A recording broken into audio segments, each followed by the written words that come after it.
quickly. Settle down.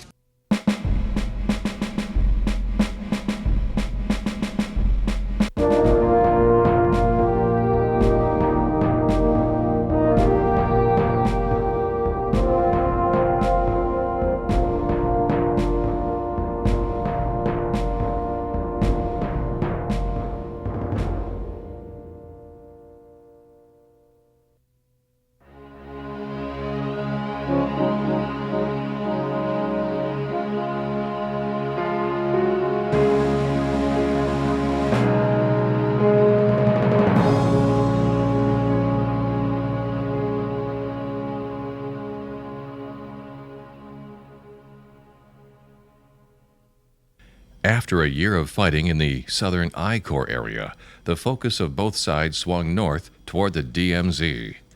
In the north, the Marines would face a new foe, North Vietnamese Army. Fighting along the Z took on the scale and nature of combat in the Korean War. The NVA had positioned heavy artillery just north of the border to send volleys of high explosives shrieking down on the Marine base camps. Human wave attacks, executed by well-armed and trained professional soldiers, were signs that a new and more deadly phase in the fighting was about to begin.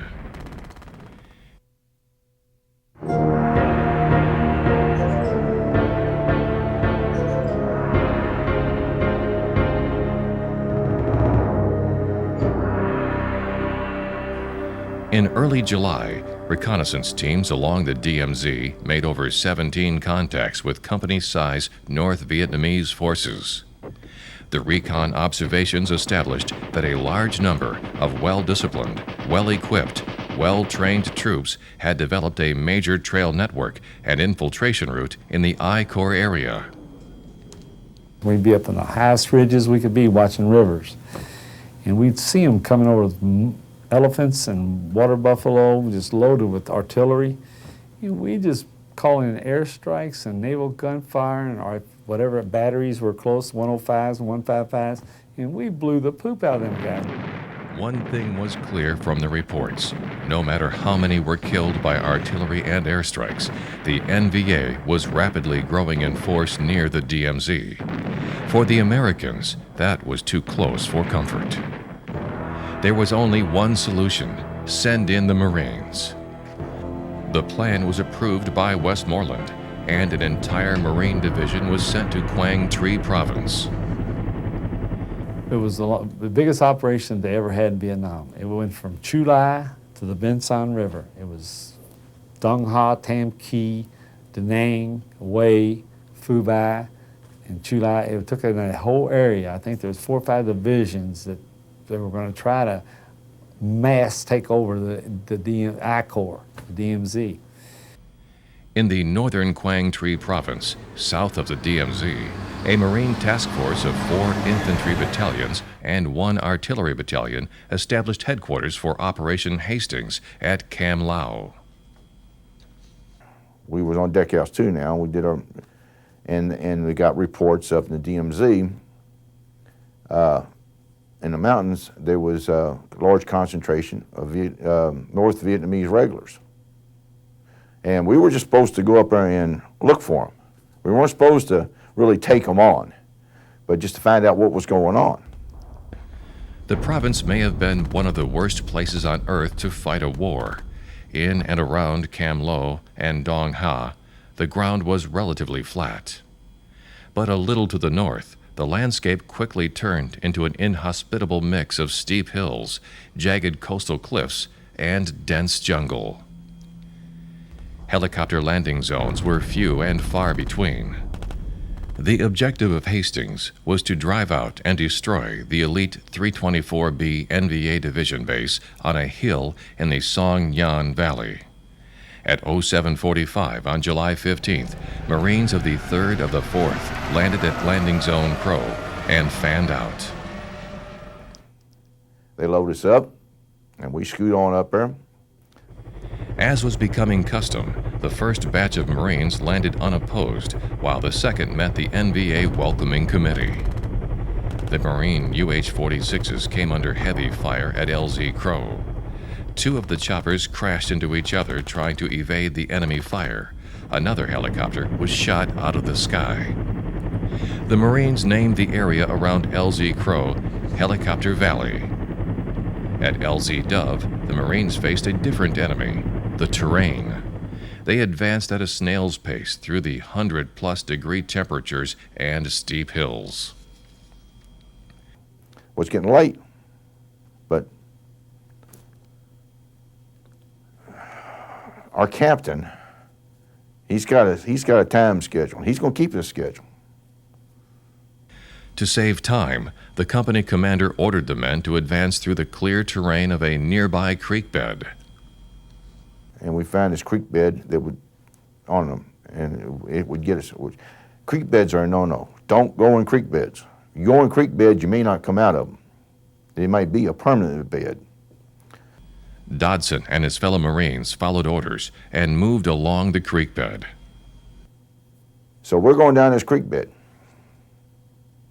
I'm back in rockets now. They don't need rockets. So we're on the tail end of the first squad, 3rd platoon. Suddenly, the point man spotted 2 NVA regulars filling canteens from the creek. The enemy soldiers made a break for it and started running up the creek bed with the lead platoon in hot pursuit.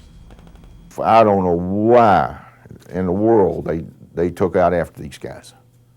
It's a dead give. I mean, to me, I'm sitting back here and I'm screaming, "Don't run! Don't run!" You know, I don't care how late it's getting. Don't run. And whole squad takes off down there. The chase did not last long. Well, as we're making a corner, and the lieutenant was up there, and all hell breaks loose. We're running right into a bunker. The machine gun in the bunker opened up, cutting down the lead Marines. They're screaming.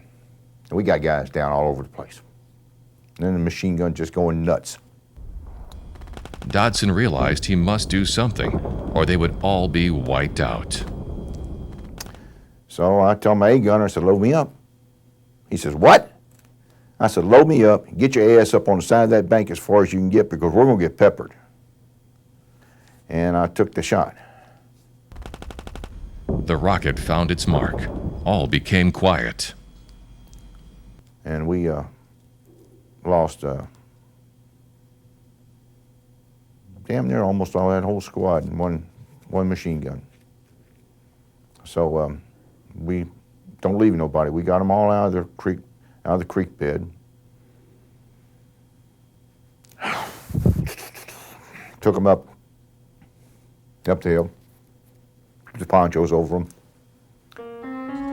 The company headed south between LZ Crow and Hill 208 to meet up with the Marines of the 3rd of the 4th. All 3 companies would soon be facing a well-prepared enemy, the NVA.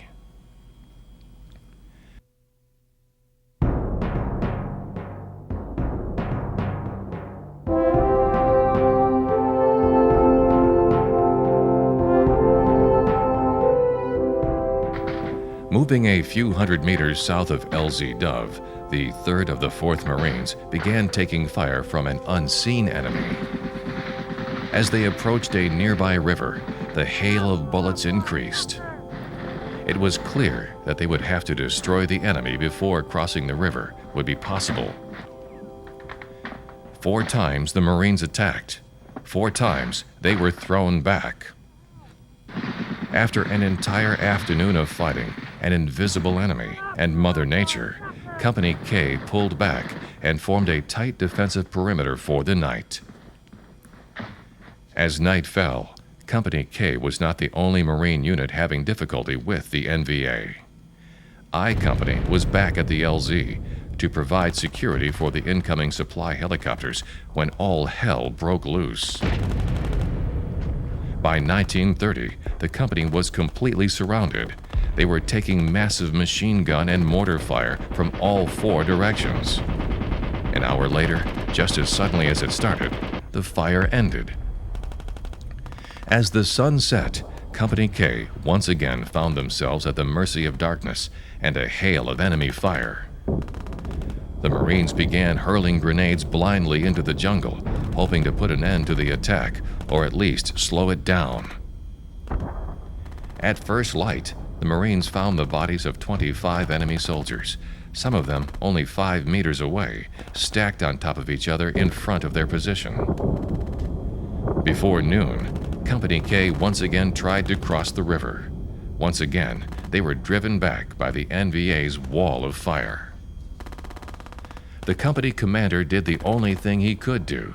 He called in Marine air power. Since the days before World War II, Marine aviators had specialized in delivering an extra punch for the Mud Marines. In Vietnam, Marine aviators performed 2 types of operations. There were really 2 scenarios where you had a flight. One, you'd be on the flight schedule, which was posted in the operations office, and you could fly any place from 6 o'clock in the morning to 2 o'clock in the morning. That particular flight had a particular mission. It was either a helicopter escort or a strike on a strategic target. For the Fly Marines, there was a lot to do before taking to the skies. You went to the ready room about an hour before your flight, and you got a briefing from the intelligence people and the operations people. And we were on the west side of the airfield, and our flight line was on the east side. So we had to drive around in a truck, which is 2 or 3 miles, to the flight line, to the hangar where all the planes were. And you went in, you checked out your airplane, you got an airplane, you checked out the logbook on the airplane to see what was wrong with it, and then you went out and got in the airplane, you pre-flighted it, walked around it, checked out every part of it to make sure it was operational. Then you strapped in and fired it up and went out to the runway and took off. The second type of mission was to scramble to the rescue of a ground unit about to be overrun. The other scenario where you'd get a mission is you'd be on the hot pad. And the hot pad, they had 2 airplanes that had been pre-flighted and checked out by you, and they were hooked up to the compressor, the starter, and you were in all your gear, everything but your helmet, and you sat in a trailer. It was an air-conditioned trailer, which is the only air conditioning we had over there. So it's kind of nice to have hot pad duty. And you'd sit in the hot pad and wait for a phone call. And when the bell went off, you ran out of the trailer, jumped in the airplane, and you could be airborne in about 3 minutes. And that was all to support the ground troops. If they'd gotten ambushed, they immediately called for Marine Air, and you're in the air within 3 minutes, and you're probably no more than 10 minutes. So within 15 minutes, you've got jets on site when the ground guys needed help. As soon as we got airborne, we got transferred to a frequency from departure control, and they hooked us up with the, as we were taxiing out, they were telling us the frequencies and all to call, and we were in touch with them, either the guys on the ground or an airborne controller, forward air controller. And they were either in helicopters or things called bird dogs, O1E, and they flew at 3,000 feet. A small arms fire is effective up to 3,000 feet. I guess the bullet runs out of steam when it gets to 3,000 feet. So they flew at 3,000, and they had a view of the battlefield that was going on down below them, and they could tell us better than the guys on the ground usually exactly where we needed to deliver our ordnance. Marine Air Support would have to pull double duty that morning.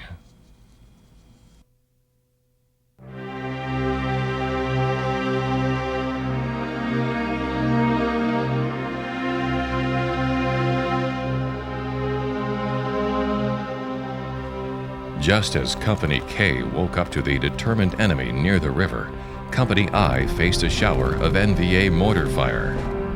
Marine Air Support was sent to blast the enemy gun sites there as well. and the call came in. The hot pad, the weather was terrible, and the hot pad was shut down.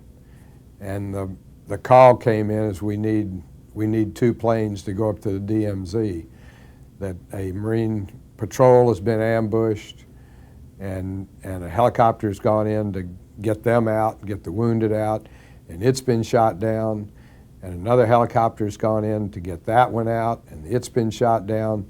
So we've got 2 helicopters, 2 crews, and a patrol in the DMZ, surrounded by a superior force of North Vietnamese and Viet Cong troops, and they called for volunteers. So myself and a buddy volunteered to go up there, and we went to the other side. We got in the planes as quick as we could, and we got up there, and it was a mess. It was thunderstorms, and it was in the mountains, and you couldn't see. You could only see the mountains when the lightning flashed. And you know, they shot up some flares, and the flares really didn't shoot up flares. There was a C-130, I think, flying around, telling us, or a DC-3, trying to direct us to where the helicopters were, but you could only see little glimpses of them on the ground through the clouds, and we're circling and trying to get a bead on where everybody was. And to make a long story short, we made, well, when there's hostile fire, you're supposed to make 1 run and get out of there, so as not to risk the airplane. But we made 4 or 5 runs because we didn't want to drop all our ordnance in 1 run and have it not be in the right spot and not be able to adjust and go back and get it where it needed to be.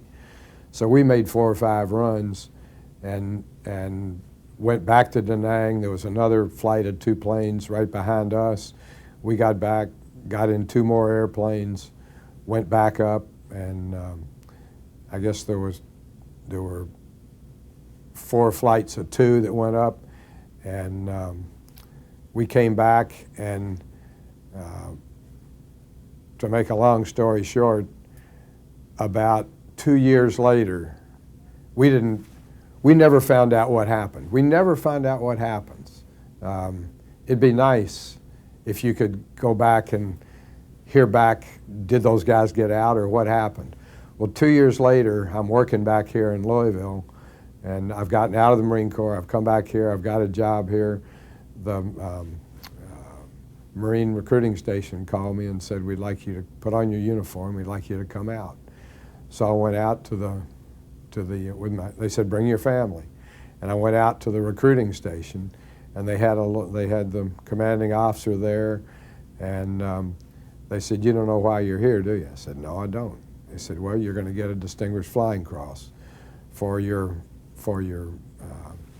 mission that you flew that January day up in Khe Sanh. And then they told me the story that they got everybody out. After the airstrikes, there was a break in the fire at the LZ that allowed reinforcements to reach the battered Marines. The NVA now faced the steely doggedness of 6 Marine rifle companies. Night was the enemy's friend. As the sun set, the NVA struck once again. The NVA sappers let out blood-curdling screams and charged Company K from all sides. The Marines pushed back 3 grinding ground attacks by the NVA. Flare ships and dead-accurate artillery fire prevented the men of Company K from being overrun completely. Between muzzle flashes, flares, artillery fire, and ear-piercing screams, the night of July 16th tested the fortitude of the young Marines. They held on. The next morning, as the sun began to skirt along the horizon, the NVA scattered into the jungle. In an astonishing, nearly miraculous fashion, only 1 Company K Marine was killed, 45 were wounded. That morning, plans to take the Key Hills 200 and 208 were scratched. The goal of Operation Hastings remained the same: find the 324B NVA battalion and wipe it off the face of the map. The NVA didn't seem to take too kindly to the Americans' agenda.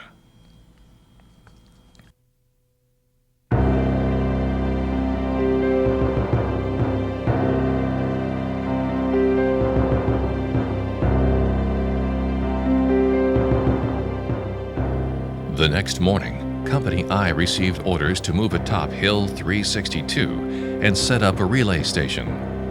Orders came for the 2nd Platoon to go down the far side of the hill.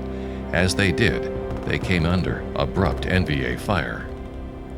Deep within the jungle-covered hillside, well-entrenched NVA machine gunners unloaded AK-47s as fast as they could pull the trigger.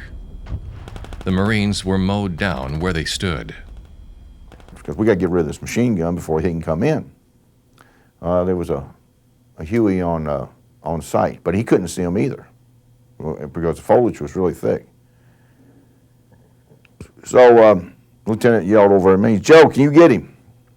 I said, "Sure, I can do it." Dodson tried to get a bead on the machine gun position. I have no idea if I could do it or not. This one here, I had to get fully exposed. I'm standing out in the middle of the field. I wouldn't let the A-gunner go out there with me, and I had to put as much elevation on that thing as I could. I was almost pointing straight up the sky because it had to go, and these rounds are only supposed to go about 1,000 yards at best, if that. Maybe 600 it would be a good shot. Not sure if he was on target, Dodson let loose with a handheld rocket. But I hit him with a white phosphorus round, which had a bursting radius of, I think it was 35 up and 50 out. I lit him up like a firecracker. Had Huey come in, but before he came in there, it was quiet again. It's as peaceful as you could. Everybody was pretty sure I had him, but just to make sure that he didn't come up and surprise us, that Huey came in and finished it off for me. The company continued its advance up the hill. And you had to go up this hill, and when you got on top, there's a ridge like a hogback. It went out, down, and then came back up. All I was concerned about now, I'm back to being scared, angry, back to being scared again. There was plenty to be scared of. Somewhere around 2-3 divisions of North Vietnamese regulars. NVA mortars rained down. The entire hilltop was blanketed with fire and shells. The Marines had no time to dig in. The mortar rounds ripped them apart. To stay in place was to die. The Marines were ordered to do once again what Marines do best. They advanced. I'm coming up the hill. There's Gary Campbell.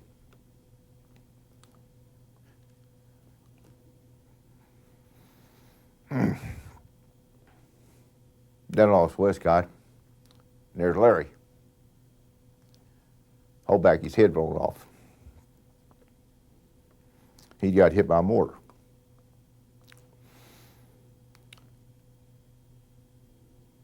So, ain't got time to, stuff was flying. Rounds flying everywhere, mortars coming in. They were bodies laying everywhere. And all we could think about was, we gotta get on top of this hill. If we don't get on top of this hill, we're gonna make history. And we don't wanna make that history. We're gonna be the first Marine Corps company to get wiped out. NVA soldiers, without fear of a counterattack, lurched out of the jungle cover and killed the living Marines they could get to at point-blank range. Everybody was wounded. Everybody got some shrapnel somewhere. But walking wounded, somewhere in the neighborhood of 60, 65 people out of a reinforced company, which is somewhere in the neighborhood of 150, 200 people. And we gathered up our dead. That's when we found Lieutenant Koffler. People get all upset about war crimes that people do. They blew his face off. He was already dead, and they blew his face off. His radio operator was alive. They thought he was dead. They band-aided him in the back twice. The only reason he didn't feel it was because his intestines were hanging out. And he laid there perfectly still while they took watches off the guys, and he watched them roll Lieutenant Koffler over and blow his face off. Company K was finally ordered to reinforce the decimated Company I. Word comes down, you know, we got to get on top. So I'm thinking it was second platoon was called up to try to reinforce and cut off any flanking movements, which in that jungle, oh, anybody, good luck anybody flanking you. I mean, but they were good at doing things you didn't expect. I'll give them that credit. We got up there on that ridge, and then Johnson's dead. Carpenter's got a hole in his side you could drive a Jeep through. And these are guys I went to boot camp with. Word come down, Koffler had gotten killed. Williams and Carey were sergeants. They were Mustangers. They came up. And I'll not take anything away from them. If they hadn't been for their actions, we'd all been dead. Anyway, we're coming up. I got word about the lieutenant. Now I'm mad again. Oh, I'm mad. I'm ready to take on the world now. I done forgot about setting myself on fire back there with a backblast. I want revenge. For over 2 hours, the NVA covered the hilltop with shells. Finally, Marine helicopter gunships showed up, and the shelling stopped. As the sun went down, the hill once again became a death trap for anyone still alive. Mud, mortar shells, and darkness surrounded the Marines. Indiscriminate explosions kept them awake. Throughout the night, the Marines could see the outline of the NVA soldiers from the light of mortar fire. When dawn arrived, the NVA had left. By July 26th, the major combat in Operation Hastings was over. All Marine battalions were ordered to withdraw. The 324B NVA Division, whose location was the primary concern of Hastings, was nowhere to be seen. Though Operation Hastings had ended, the NVA remained a threat to South Vietnam's Quang Tri province. The mission remained incomplete.